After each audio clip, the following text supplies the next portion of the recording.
Yeah, so I guess this is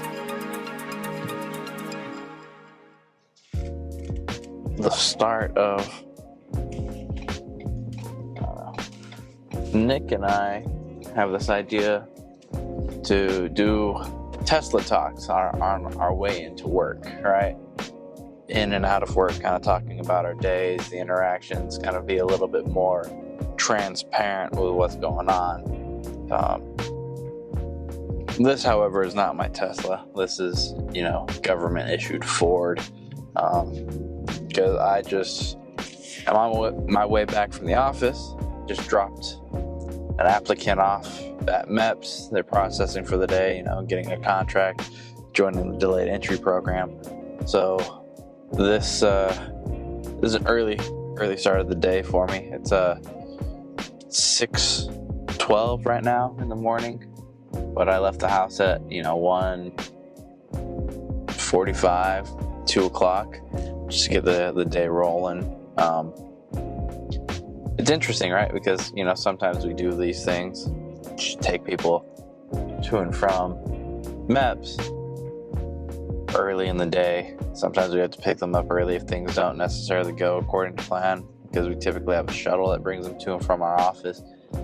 I'm never really opposed to an early day, as long as I can get an early night in afterwards, make myself sleep a little bit better. But it's also one of the only real times I can survive the freeways here in Los Angeles. Being in traffic at a normal hour, like rush hour, if I had to come down here midday or whatnot, forget that. But driving these freeways in the early morning when no one's out there, I guess I can see why some people think California or Los Angeles is a nice city. It's okay when you have time to use your eyes to look around the city, but if you are typically in stop and go traffic, it's not the most conducive to anything, because you're just more worried about the brake lights in front of you rather than the scenic out there. And don't get me wrong, I definitely enjoy driving the Pacific Coast Highway, Topanga Canyon, things like that, where the road curves, kind of fun drive. Even if there is traffic, just naturally beautiful. Whereas driving through inland Los Angeles, where everything is just man-made, skyscrapers, buildings, roads. But the early day talking, you don't find it as attractive.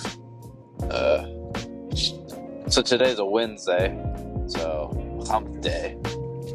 Definitely feels like a hump day right now, right? If everything goes smoothly, we should have quite a handful of people joining the Navy today. So that's always the hope, right? A successful day in recruiting. It's a day that, someone else joins the Navy. But, I don't know, right? It sounds, most of you, if you look at recruiting, right, one of the things that people say to us is that we, it's all about the numbers. The people that we interact with are just another number, just another X, Y, and Z. We don't really care about them as humans once they join the Navy, or once they're in on the books, we kind of forget about them, leave them high and dry. I guess my argument to that is it's not true. I don't know, right? No matter I feel maybe this is just imposter syndrome, or just trust issues coming to light, but I don't really think, at least in my office, that's the case, right? The people that we interact with, we want the best for them. We want them to be able to have a successful Navy career, take the lessons that we learned, the good and the bad of our Navy experiences, and kind of point them in the right direction, what I wish I had known when I was joining. And and let them, make more conscious and informed decisions than we were allotted in our time. Because there's been so much change in the last 7 years that I've joined the Navy. Like, there are programs that, exist or have been bettered that weren't even an option for the majority of, the Navy population 7 years ago.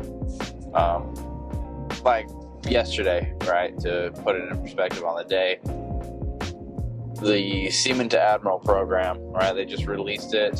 The applications are now open for people to apply for that. Becoming an officer, having the Navy pay for your college, having the Navy, get you going to places that you might not even have thought you wanted to go. Beyond me, like it's crazy the opportunities that are out there. Because I joined with a very, very narrow-minded concept of the Navy. I joined for one sole purpose, and that was to become a linguist. I was going to be a CTI, didn't research anything else, didn't have any contingency plans, no backups, no nothing like that. And that kind of, I guess, I didn't take into account that I'm a lazy, sack of potatoes. And I never thought that I would fail. I thought if I failed, it was, intentional. I had never actually interacted with something that was challenging for me up until that point. But then again, I also never really put myself out there in a position to be challenged by anything. So hopefully I can help people realize that, start off strong, right? That you don't really need to be a good anchor in the Navy. Like, you don't need finishing strong isn't, the goal.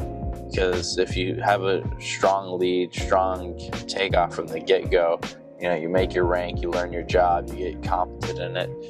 It all becomes like second nature, muscle memory, reflex. Like, you can do the Navy, infinitely until the day you decide to stop, because it's pretty repetitive. Like, you can become amazing at your job rather quickly. But you can also just, if you don't start off strong, you start blaming, the Navy or just being lazy. Like I was super lazy during my initial A school because I'd never really thought about it. I didn't do my research. I didn't find, my conviction as to why I wanted the Navy. And so, yeah. Back to the beginning of, MEPS, getting people to join the Navy, and then it's my responsibility as the recruiter in charge of Santa Clarita to make sure that these people actually have a plan. Like, they're not just a number. Like, I want them to be successful, because odds are within their first contract they're going to catch up in pay grade to me. Like, there's no secret to making E5 in the Navy. Right, you can be a petty officer second class quick, easy. So they'd at least be in the same spot I am, at the same, fork in the road where they can choose. Like, hey, do I want to, make the Navy a career and kind of focus on getting my, career promotions all squared away, or do I want to focus on education, getting my classes all covered? Getting that degree so I can transfer to a more, passion-driven career outside the Navy? Or do I want to, just kind of focus on sliding by, sailing out to retirement? No real requirement to, promote, just kind of, hey, I make enough money, I live a comfortable enough life, I can just keep doing this. Or do I want to become a chief petty officer, be a a deck plate leader and subject matter expert, or do you want to take on a more managerial role and become an officer and be responsible for the livelihoods of the young sailors, the young men and women in the Navy, and lead us on to greatness? There's so many options out there that it's kind of hard to take it one step at a time, because I don't know. I think what stops most people is making the quote unquote wrong step. But I think the cool thing is there have been so many, like, we're not in the pioneering page anymore. Like, the roads are paved, like all roads point to Rome, right? There's success at the end of each of these. So don't worry about taking the wrong step. Just start walking, right? Something good, something satisfying, something great will happen for you, because it is what you make it. So, yeah. I don't think that's a terrible thought to end the morning on. So, welcome to my first, morning drive ride, with the Navy recruiting station.